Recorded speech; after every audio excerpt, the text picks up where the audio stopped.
আজকে চলে আসছি জেদ্দায়। এখানে একটা মলের সামনে গাছগুলোর মধ্যে যে লাইটিং করছে এইগুলো দেখানোর জন্য আপনাদেরকে করছি যে দেখেন গাছগুলা কি সুন্দর করে লাইটিং করছে, গাছ সহ, মানে খেজুর গাছ আর কি।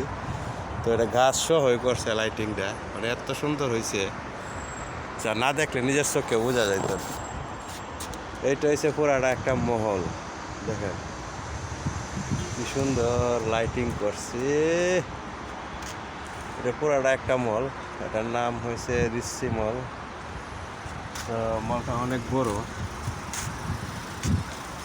এটা হচ্ছে সৌদি আরব জেদ্দায়, অনেক বড়, অনেক বড়, বিশাল বড়। আমি কিন্তু অনেক দূর থেকে ভিডিওটা করতেছি যে আপনারা দেখানোর জন্য যে দেখেন, মানে আমি নিজেও যদি এটা খারাই লাইটিংটার দ্বারা আমার চেহারা দেখছেন কীরকম হয়ে গেছে। তো গাছের চেহারা এরকম হইতো না ভাই। হ্যাঁ, আমার আমার নিজের চেহারায় আমি নিজে চিন্তারি না। হায় হায়, এ কী অবস্থা!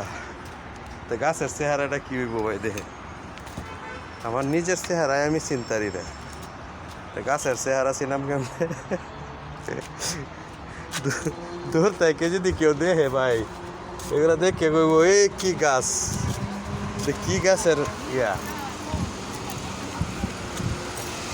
হ্যাঁ রে, আমার গাড়ির চাবি কি করলাম আমি, গাড়ির চাবি গাড়ির ভিতরে তো আয় গাড়ি পার্কিং করে লাইছি। ও আমার গাড়ির চাবি কইতে এলাম, আল্লাহ রে, আমার গাড়ির চাবি কই পাইছি। গাড়ির চাবি গাড়ির ভিতরে তো আই, লক করে লাগলে তো ভালোই। তো মাঝে মধ্যে হয় এরকম। আমার পুরান গাড়িটা আমার লাইফে আমি একদিন করছিলাম এরকম লক। পুরান গাড়িটা চাবি ভিতরে তো গাড়িটা করছি কি তা মারিয়েছি, তালা তালা মারিয়েছি করে দে মেস্তরি আইন নিয়ে আবার ছুটানি লাগছে আমার। এই হলো অবস্থা। আসলে না দেখলে বোঝার কোনো উপায় নাই।